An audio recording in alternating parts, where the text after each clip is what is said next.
দেখো এখানে সইটা আছে, এটাকে জুম করে নেবে।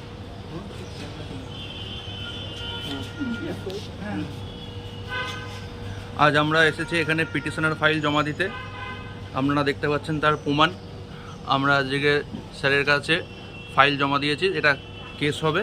আমাদের কেসের বিষয়গুলো আবার একবার দেখিয়ে দিচ্ছি, আপনারা একটু পড়ে নেবেন।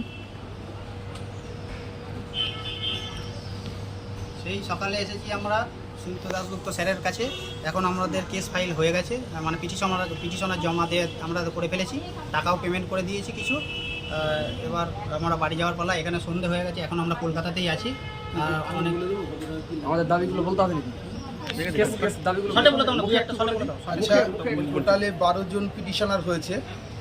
তো অনেক চেষ্টা করা সত্ত্বেও পিটিশনারের সংখ্যা বৃদ্ধি করতে পারলাম না, কারণ সবাই বাঙালি। বললাম সকালবেলা একটা লেখা লিখিয়েছিলাম, বাঙালি জাতি ভীতগ্রস্ত হয়ে পড়ে রয়েছে এখন। আমাদের ভিডিও যদি না দেখে থাকেন অবশ্যই দেখবেন, শুনুন। ব্যাপারটা হচ্ছে এখানে 12 জন যে পিটিশনার আছেন, আমরা স্যারের সঙ্গে আলোচনা করলাম। স্যার বললেন যে টোটাল একজনের পিটিশনার প্রতি 9,000 টাকা করে খরচ, প্লাস প্রত্যেক পিটিশনার প্রতি যখন মানে কেসটা উঠবে তখন 200 কোর্ট ফিস 200 টাকা করে।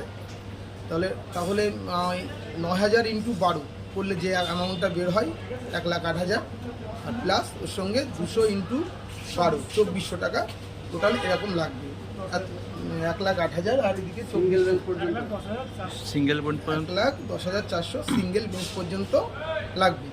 আর আমরা যদি 20 জন পিটিশনার হই তাহলে সেক্ষেত্রে স্যার বলেছেন 7,000 টাকা করে নেবেন প্রত্যেক পিটিশনার প্রতি।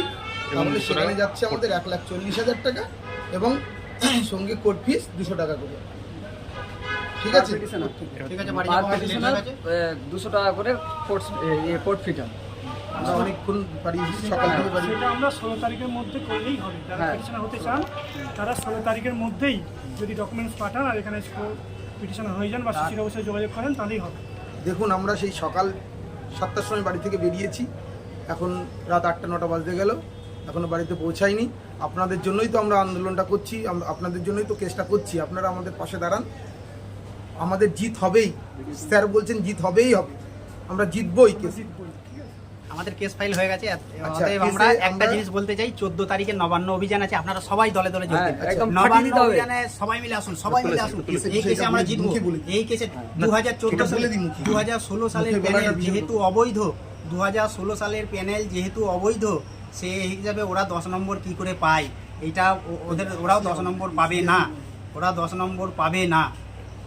এই হিসেবে আমরা কেসটা, এটা আমাদের আইনজীবী আশ্বস্ত করেছেন যে 10 নম্বর ওরা কোনোভাবেই পেতে পারে না, যেহেতু ওদের প্যানেলই অবৈধ, সেহেতু ওদের এক্সপিরিয়েন্স বৈধ হতে পারে না।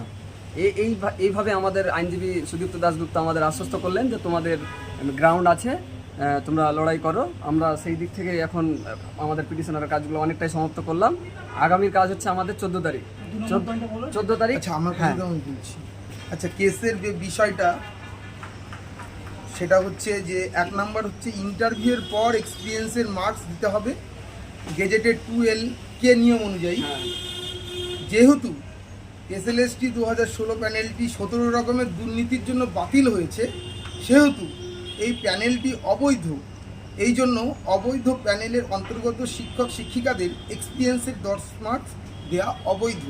এই ব্যাপারে সুপ্রিম কোর্ট তামিলনাড়ু সহ একাধিক সরকারকে পথ দেখিয়েছেন। এটা আমরা স্যারকে জমা দিয়েছি। ঠিক আছে।